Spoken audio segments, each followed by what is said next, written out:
हमारे जीवन में आता रहे तो फिर हम अपने जीवन का मोल डालते रहेंगे। और साथ में बाबा जी और हरदेव बाड़ी में ही कहते हैं,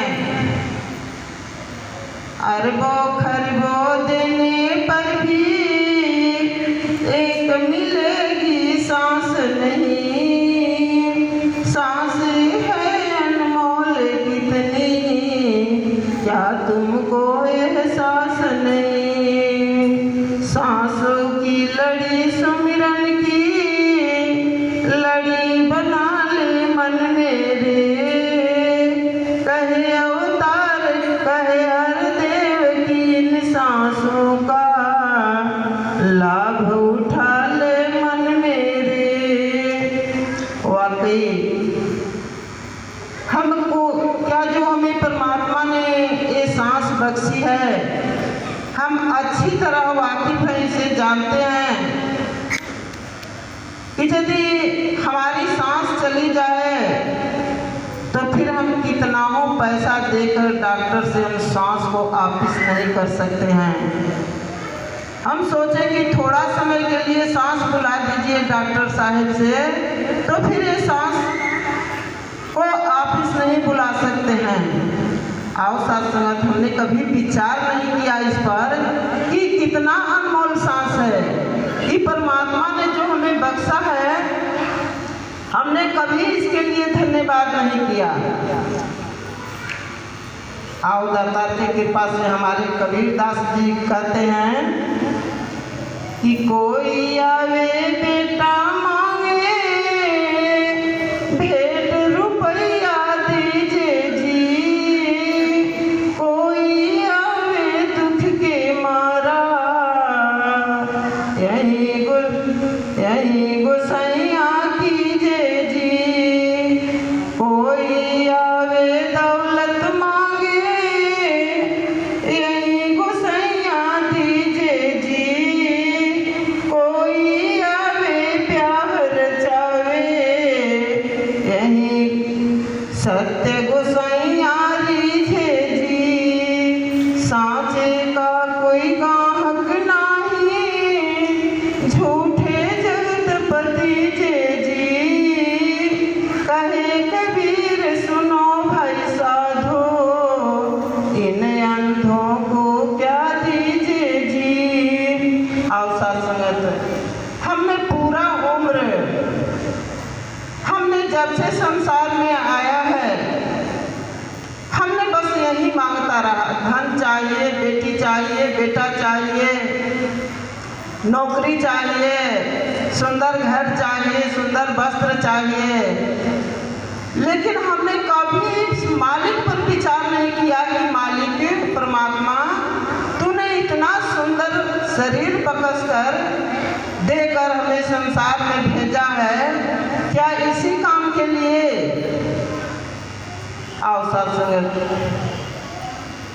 हमने यदि इसको सोचता तो फिर हम बहुत पहले इसकी तलाश कर लेता और परमात्मा को धन्यवाद देता कि प्रभु तू इतना सुंदर हमें आँख दिया, कान दिया, हाथ दिया, नाक दिया, इतनी सुंदर तूने व्यवस्था किया, लेकिन कभी भी हमने धन्यवाद नहीं किया, न आपने मुझसे 1 रुपया लिया। तो आओ, हमें सब हमें विचारने की चीज़ है। संगत में आते हैं, महापुरुषों से जो भी बात सुनते हैं, एक एक जो भजन में आता है कि एक एक शब्द जो है दिल छू जाता है, एक एक विचार जो होता है कि दिल छू जाता है। लेकिन फिर हमारा कब तक ये रहता है, सिर्फ हम संगत में बैठते हैं तब तक। फिर कुछ रास्ते में भूल जाता है, कुछ घर पर जाते जाते सारी बातें भूल जाती है। कहते हैं कि जीने को सब लोग जी लेता है, एक जानवर भी जीता है, लेकिन वो जीना नहीं है। जब तक हमने गुरु के चरणों में आकर इस जीवित को देखा है, अपने मालिक को जाना है, पहचाना है, यही हमारी जिंदगी सार्थक है। और ये भी हमारी पर हमारे संत महापुरुष कहते हैं कि असर आवत अति कठिनाई, आराम कृपा बिनु आई न जाई। सुत दारागिरी लक्ष्मी पापी को भी होए, संत समागम हरि कथा तब से दुर्लभ होए। ये दुर्लभ वस्तु है, लेकिन प्रभु ने कृपा करके हमारे पल्ले दिए, हमारे किस्मत में दिए हैं। क्योंकि होना हो जरूर न कोई हमारा पिछला कर्म अच्छा होगा।